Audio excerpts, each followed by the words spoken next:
building and maintaining systems. It provides framework.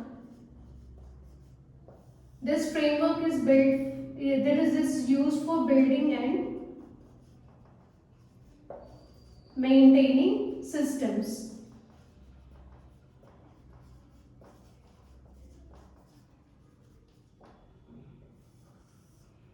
That meet tight time constraints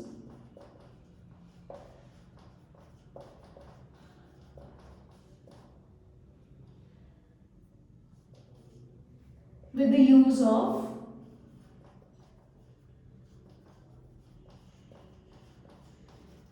incremental prototyping. Incremental prototyping in controlled environment.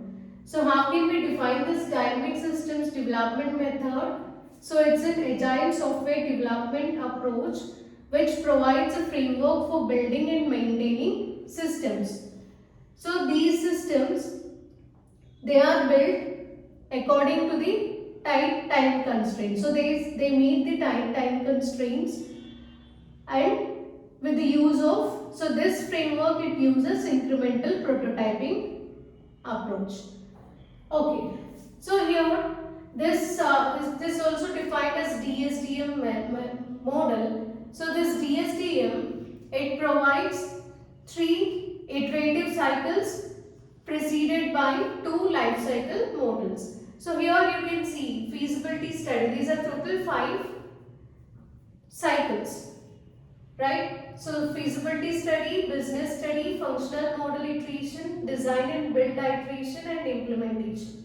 So these are iteration cycles and these are life cycles. Okay, so coming to this feasibility study, it mainly establishes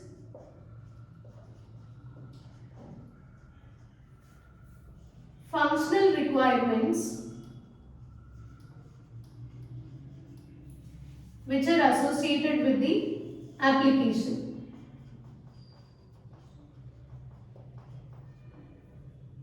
So it establishes functional requirements associated with the application, and this model check whether this application is a viable candidate for DSDM or DSDM method or not.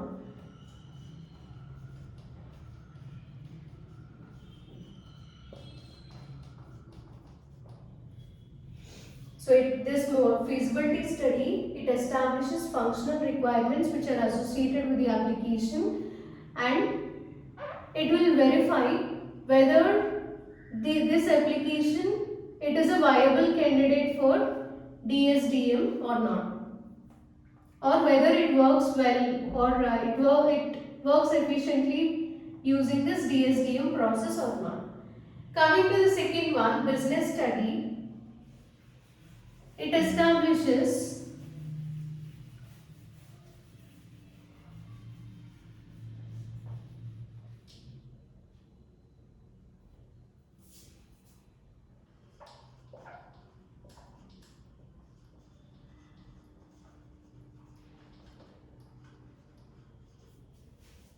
functional and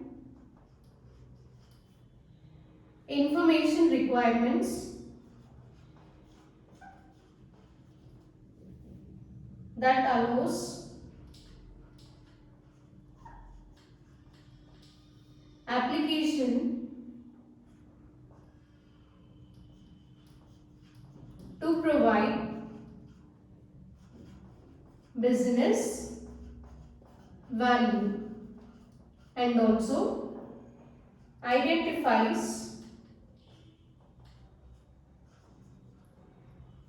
maintainability required for application. So coming to the second one, business study, it mainly establishes functional and information requirements, and also so it establishes functional and information requirements and allow the application. So the application which we develop, by using these requirements. So that application is allowed to provide business value. So this application, it provides business value to the customer. See, here we developed one application. So how this application is designed? By using functional and information requirements. So this developed application, it should satisfy or it should provide business value. The developed application should provide business value to the customer.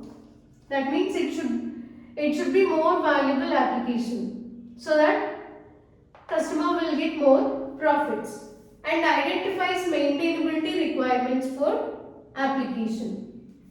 So during this business study, all these things are discussed. And then third one is functional model iteration.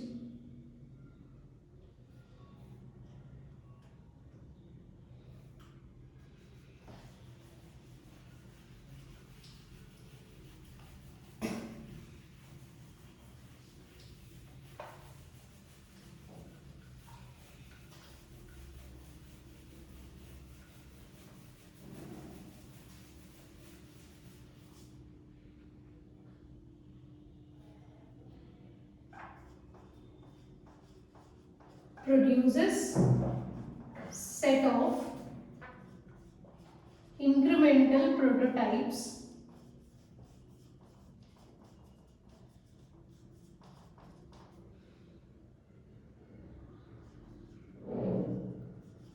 that demonstrate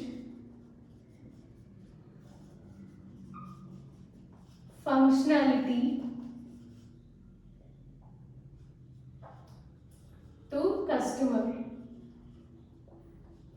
So here the main intention or the main goal is to gather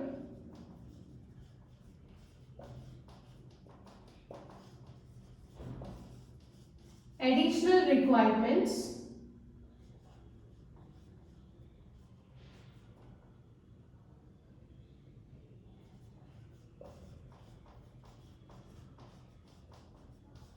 by eliciting feedback from customer. So what we are doing in functional model iteration, so it mainly produces set of incremental prototypes. So this model produces incremental prototypes. So what these incremental prototypes, what is the purpose of them? So they'll demonstrate the functionality to the customer. So these incremental prototypes are used in order to demonstrate functionality to the customer.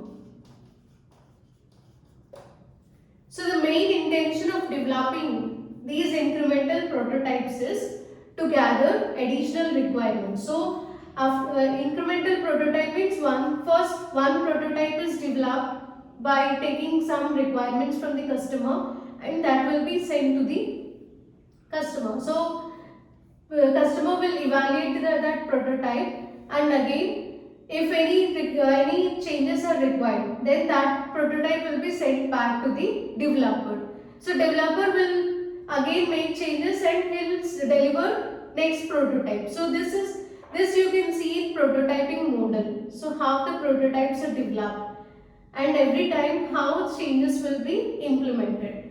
So incremental prototypes are nothing but, so they mainly demonstrate the functionality to the customer, and the main intention here is to gather requirements, additional requirements from the customer.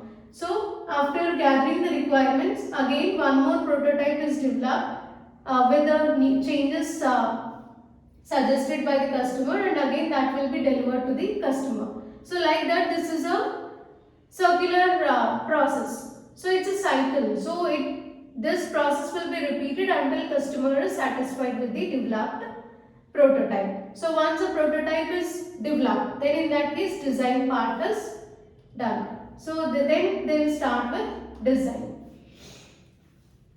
So that is about third one, functional model iteration. So this is just similar to your prototyping model. So you can just go through that.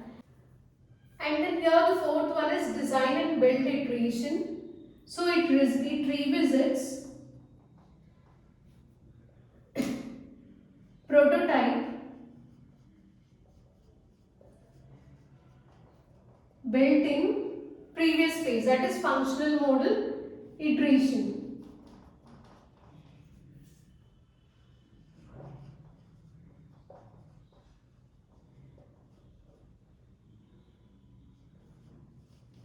In order to evaluate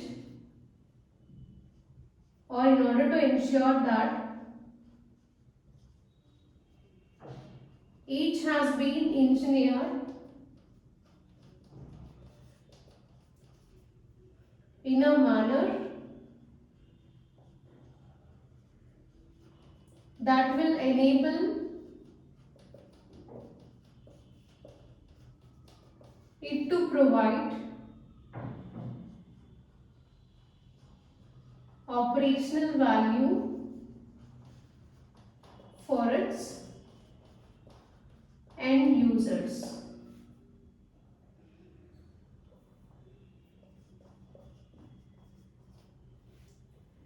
So the operation which is implemented in design and build iteration phases, see, here prototype is built, right? So according to the needs of the user or according to the requirements of the customer. So once the prototype is built, then we'll go to design part. So while designing, again you need to go through the prototype which is developed in the previous phase. That is nothing but revisit prototype which is built during the previous phase, and you need to check whether it has been engineered or it has been designed in a way that satisfies or that in a way which provides operational value to the end users. So the developed prototype, it should be according to the needs of the user. So that means it should provide operational value to the end user. So you need to recheck that. So revisit the prototype and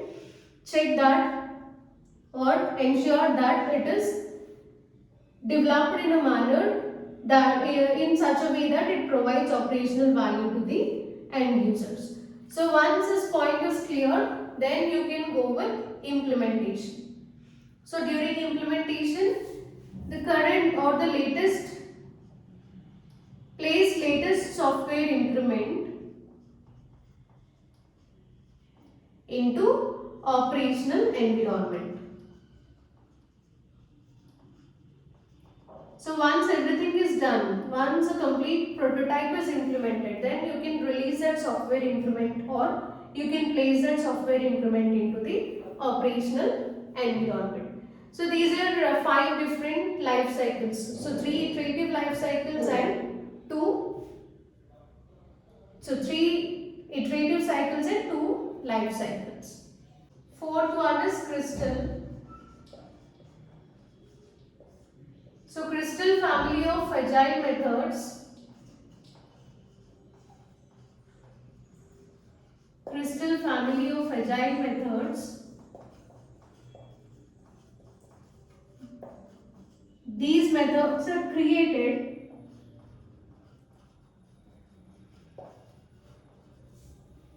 for software development approach. So these methods, so this crystal family of agile methods, they are proven to be effective. So they are proven to be effective for different projects. So the main intention or the main aim of this crystal methods is to allow agile teams. So main aim is to allow these agile teams to select one member of crystal family.